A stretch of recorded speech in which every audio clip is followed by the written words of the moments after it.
It's interesting, they have this idea, the younger generation, maybe every generation does, that just because something is new makes it better. And that's not true. New is not synonymous with better. But you're sounding like an old-fashioned conservative. Okay. And the left, Yes. you know, decries you, and then the left likes you when you say something bad about Trump. And this is one of our big problems, is that we're all in our bubbles. We are all in our media bubbles, and so many people just want to hear coming back to them what they already believe in an echo chamber. You mentioned Ronald Reagan. Famously, he used to have a drink at the end of the day, often with Tip O'Neill, who was the leader in the House and the Democrat. But they were just two Irish pals who could get together and have a scotch at the end of the day. And they knew they weren't going to get along on many issues, but they didn't hate each other. They could drink together. That is inconceivable today. Can you imagine Joe Biden having a drink with Mike Johnson? Maher just dropped the mic, and it's got the internet on fire. After weeks of getting dragged by the left for daring to meet with Donald Trump, Maher's finally clapped back. And trust us, it wasn't subtle, a brutal, no-holds-barred monologue. The legendary comedian scorched his haters for their hypocrisy, performative progressivism, and growing intolerance for open dialogue. This wasn't just a response, it was a roast. And it left scorch marks. Yes, we've got every blazing moment lined up for you. So buckle up, grab the popcorn, and let's roll the clips. So I'm going to call it out wherever I see it. I mean, there are things that have to do with, you know, gender and race and free speech and just ideas about, you can be healthy at any weight, and gender is always a social construct, and maybe we should give communism another try, and maybe we should get rid of capitalism and the border patrol, and let's tear down statues of Lincoln and get rid of the police. Just, no. It's not that I've gotten old, it's that your ideas are stupid, okay? Common sense is still common sense. Yes, common sense is common sense, and I'm going to call it out wherever it is on the spectrum. Maher's opening salvo landed squarely on the far-left hardliners, the very ones screeching that he'd betrayed the cause by daring to sit down with their arch-nemesis, Donald Trump. But instead of groveling or offering some half-baked apology, Maher hit back with cold, hard truth. Their actions and policies no longer align with basic common sense or reality. And he didn't sugarcoat it. He called out the ideological purity tests, the cancel culture mob mentality, and the suffocating groupthink. That's taken over the so-called progressive wing. It was direct, unapologetic, and devastating. You could practically hear the gasps from the echo chamber. These activists were expecting a kumbaya moment, a reaffirmation of the progressive pact. But what they got instead was a verbal flamethrower. Maher came armed with receipts, logic, and a flamethrower of truth. The takedown was fast, brutal, and long overdue. Well, I think the basis of it is we started to hate each other.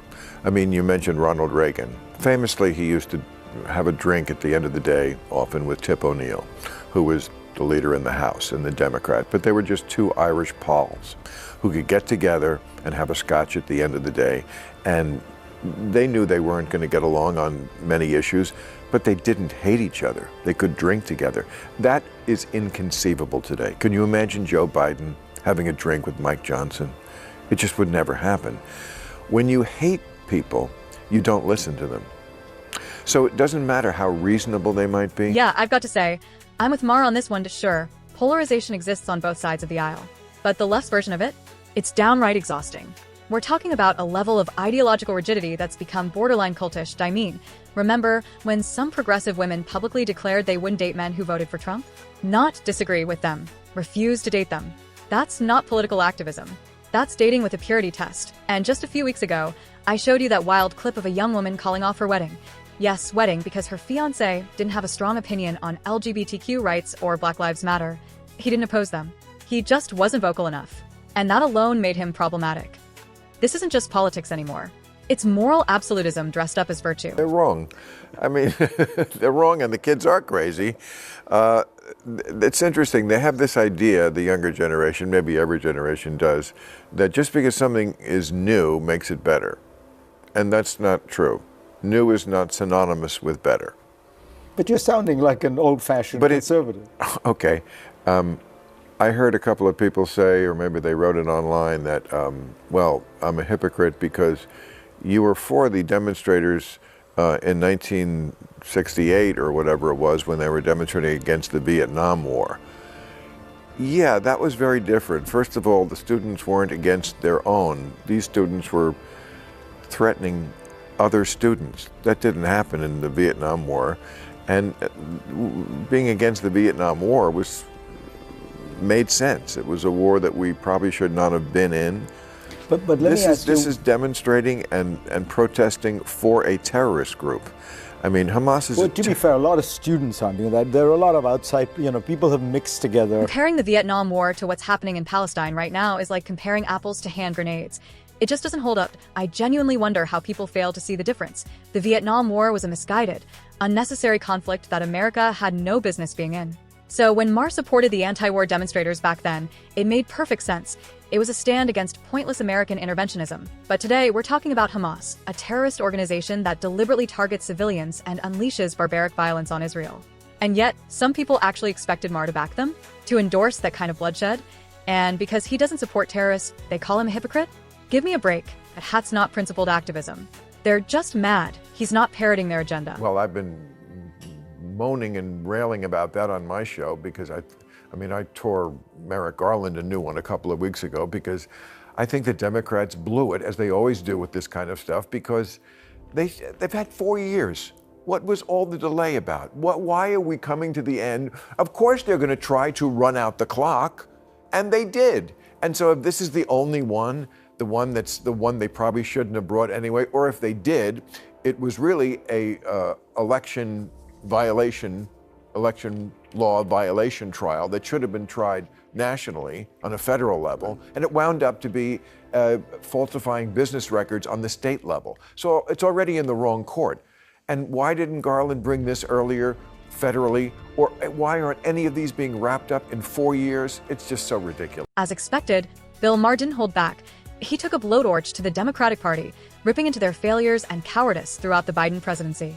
See, many Democrats have been quick to point fingers at Maher, blaming him for their electoral losses. Why? Because he dared to tell the truth. Because he refuses to blindly toe the party line. They argue that his relentless criticism of the far left alienated the base and sowed disunity within the ranks. But Maher wasn't having it. He reminded them, forcefully, that it wasn't his truth bombs that doomed them at the ballot box.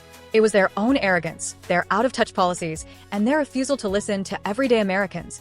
He didn't cost them votes. Their own extremism did. And that's the pill they just can't swallow. Maher is simply the mirror reflecting their mess, and they hate him for it. Instead of doing the hard work of course correction, they lash out at the messenger. But here's the thing. When the left eats its own, the only winners are the ones they claim to oppose. Even when his old pal Larry David criticized him for dining with Trump, Maher didn't let it slide. Nobody has been harder about and more prescient, I must say, about Donald Trump than me. I don't need to be lectured on who Donald Trump is. Just to use the Hitler thing, first of all, I just think it's kind of insulting to 6 million dead Jews, that should kind of be in its own place in history.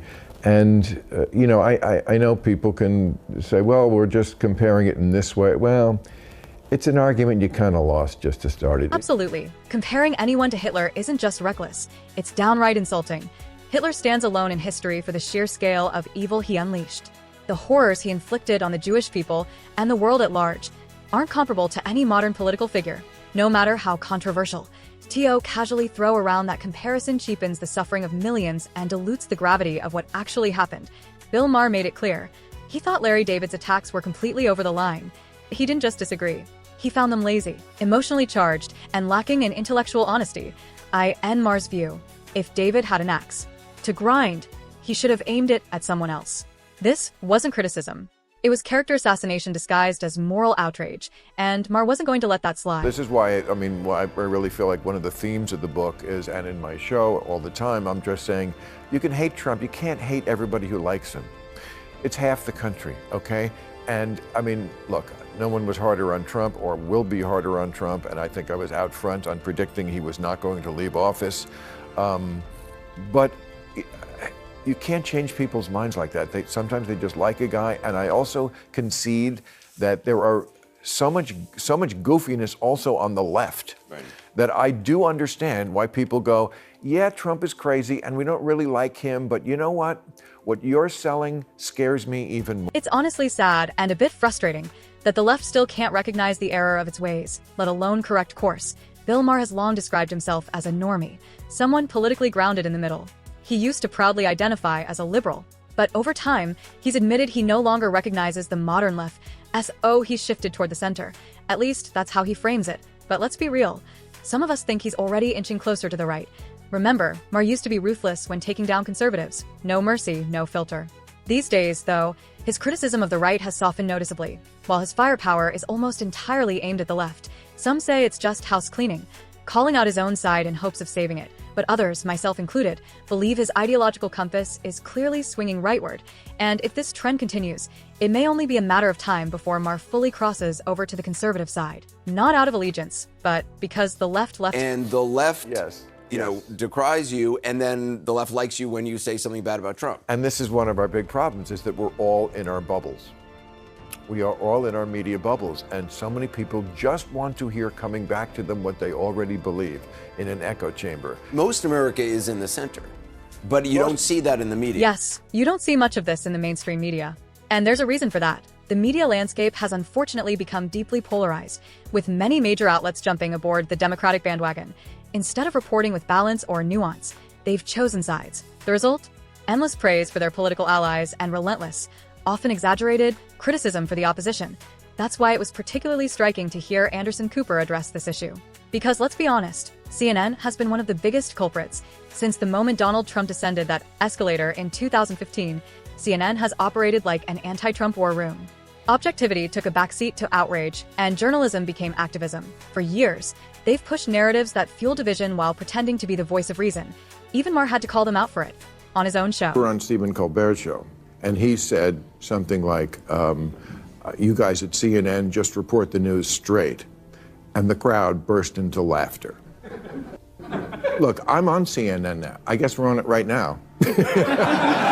I mean, they show this show the next night. I don't know how we get away with it with all the but they do. If Cooper's finally acknowledging that, it's a long overdue reckoning, and maybe, just maybe, a sign that even the most entrenched media voices are starting to question the monster they helped create. But let's face it, as long as Donald Trump holds any political power, honest and objective reporting from networks like CNN and MSNBC isn't happening anytime soon. Why? Because their disdain for him goes far beyond politics. These outlets didn't just oppose Trump after he took office. They pre-hated him. They were against him before day one. Before a single policy was implemented. Before he even took the oath.